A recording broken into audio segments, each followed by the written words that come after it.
Now, should we go to Joe Hayes? Joe Hayes. Thank you, Mr Speaker. My question is to the Minister for Whānau Ora. Does he agree with the Prime Minister's statement on Whānau Ora incentive payments that the Minister has said he's looking at a way that some of those arrangements work with Whānau Ora? Mr Speaker. Yes, I agree with the statement by our Prime Minister, including this statement in the same interview.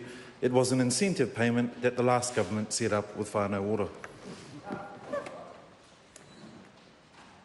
Why then did RNZ report that he wasn't looking to make any changes to the contracts? Order. Member will resume his seat. It's really important that questions start off with an area that a minister is responsible for, and no minister is responsible for why Radio New Zealand does anything. Okay.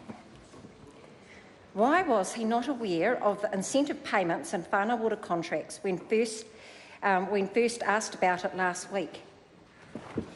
Mr Speaker, I was aware of the incentive mechanism in the contracts that are entered into with the commissioning agencies, as the member will be, seeing as they were released to her in the OIA I gave.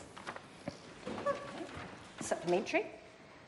Has he made further inquiries with his colleague, the Honourable Willie Jackson, about his involvement with the National Urban Māori Authority and the Manukau Urban Māori Authority, and any dividends he may or may not have received from incentive payments following yesterday's question in the House? No. Okay. When was he first made aware of his colleagues' administrative error as it relates to his Whānau Ora portfolio? Mr Speaker, I can't give the exact date of when I was made aware. However, I do understand that the the resignation was received before my colleague, the Honourable Willie Jackson, became a minister, and that it took some time for the administration to catch up online. Supplementary.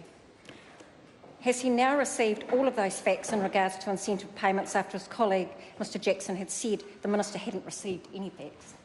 Sorry, can the member repeat the question? Has he now received all of those facts in regards to incentive payments after his colleague, Mr Jackson, said on One News that the minister hadn't received all of the facts?